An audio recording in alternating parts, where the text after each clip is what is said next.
کیا ہو اگر ایک دن آسمان کے دروازے کھل جائیں اور خدا آپ کے گھر مہمان بن کر آ جائے؟ یہ کوئی خواب نہیں، یہ حقیقت ہے۔ پیدائش باب 18 میں خدا انسان کے ساتھ بیٹھتا ہے۔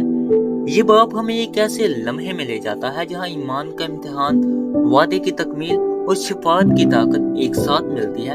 ابراہیم کا خیمہ صرف ایک گھر نہیں بلکہ آسمان اور زمین کے ملاپ کا مقام بن جاتا ہے۔ یہ کہانی ہمیں مسیح کی جھلک دکھاتی ہے۔ گرمی اپنی شدت پر تھی، صحرا کی تیز دھوپ ہر چیز کو جلائے دے رہی تھی، ممڑی کے بلوط کے درخت تھوڑی سی چھاؤں دے رہے تھے۔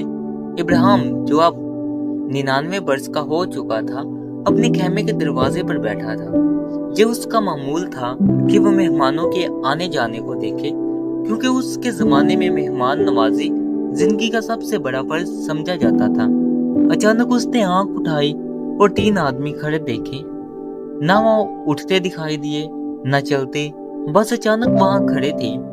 ان کی موجودگی غیر معمولی تھی۔ ابراہیم فوراً اپنی جگہ سے دوڑا۔ بری عمر کے باوجود اس کے قدموں میں تیزی تھی۔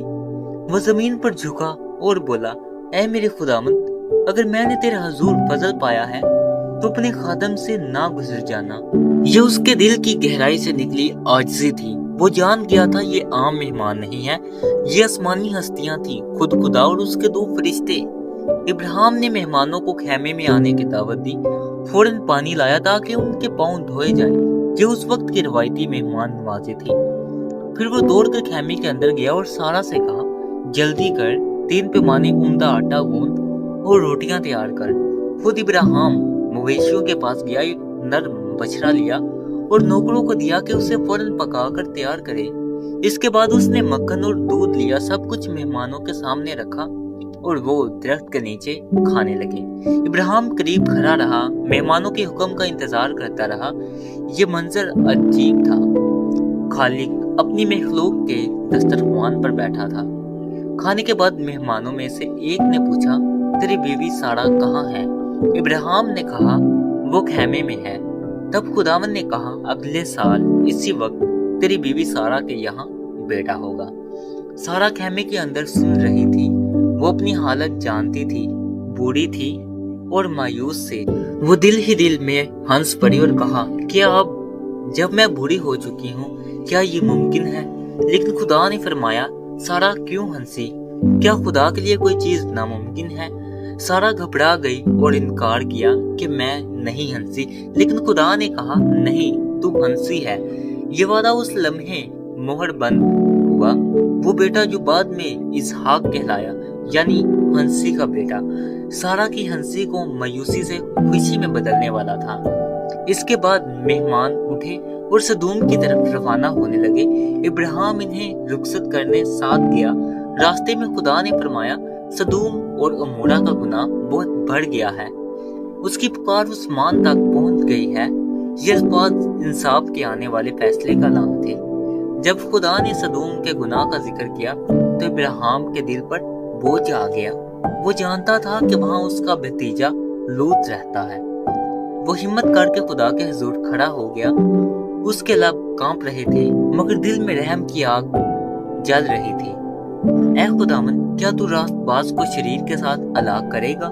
اگر 50 راست باز وہاں ہو تو کیا تو سب کو فنا کرے گا؟ خداوند نے نرمی سے جواب دیا، اگر 50 ہوں تو میں شہر کو بخش دوں گا۔ ابراہیم نے آگے بڑھ کر کہا، شاید 5 کم ہو۔